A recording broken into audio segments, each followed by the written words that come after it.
আজ আমরা ক্লাস ওয়ানের আমার বইয়ের ১৫৭ পৃষ্ঠায় যে পড়াটি রয়েছে সেটি পড়ব এবং শিখব। তো চলো শুরু করা যাক।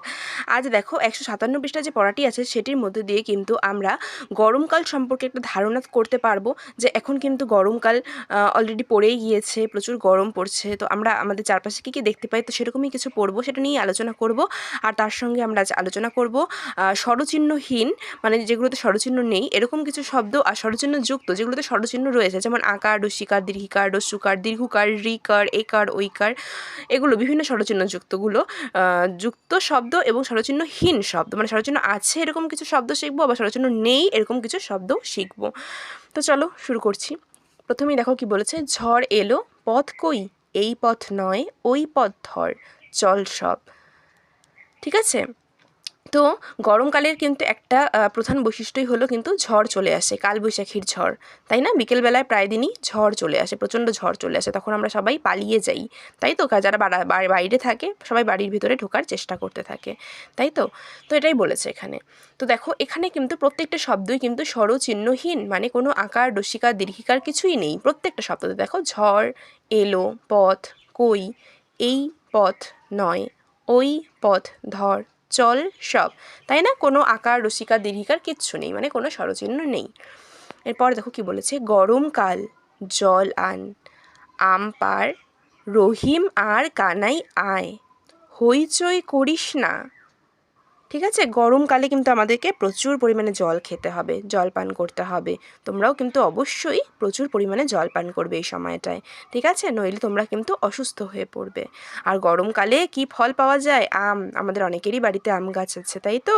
তো আম পাড়তে বলেছে, আর রহিম আর কানাইকে ডেকেছে, রহিম আর কানাই আয়, হইচই করিস না, মানে বেশি চিৎকার করতে না বলেছে।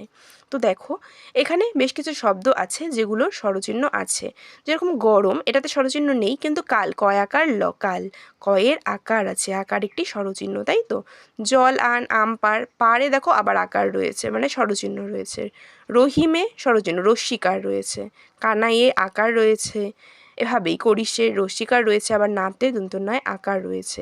তো এই আকার, রস্যিকার এগুলো হলো স্বরচিহ্ন। এরপর কি বলেছে, আজ রবিবার, ছুটির দিন।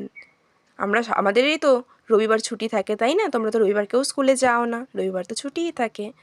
লালু আয়, তুলি আয়, চল মাঠে যাই, মাঠে গিয়ে ঘুড়ি ওড়াই, তারপর কানামাছি খেলা, বিকেলে বল খেলা হবে, দারুণ মজা। রবিবার ছুটির দিন, তাই লালু, তুলি সবাইকে ডাকছে যে চল মাঠে যাই, আর মাঠে গিয়ে ঘুড়ি ওড়াই। তারপর ঘুড়ি ওড়ানোর পর কী খেলা হবে? কানামাছি। আর বিকেলবেলাও খেলা হবে, বল খেলা হবে, তখন দারুণ মজা হবে। রবিবার তো ছুটির দিন, তোমরাও নিশ্চয়ই খুব খেলো, খুব মজা করো। তো সেটাই বলেছে। আর এখানেও কিন্তু বেশ কিছু স্বরচিহ্নযুক্ত শব্দ রয়েছে, যেমন আজ, এখানে আকার রয়েছে। রবিবার, এখানে রস্যিকার রয়েছে, আকার রয়েছে, এগুলো সবই স্বরচিহ্ন। ছুটির দিন, রস্যিকার রয়েছে। তো তোমরা কিন্তু এভাবে স্বরচিহ্নযুক্ত শব্দ শিখবে, লেখা প্র্যাকটিস করবে, প্রচুর বার করে এগুলো পড়বে, তাহলে তোমরা রিডিংও পড়তে শিখবে। তো এই ছিল আজকের পড়া।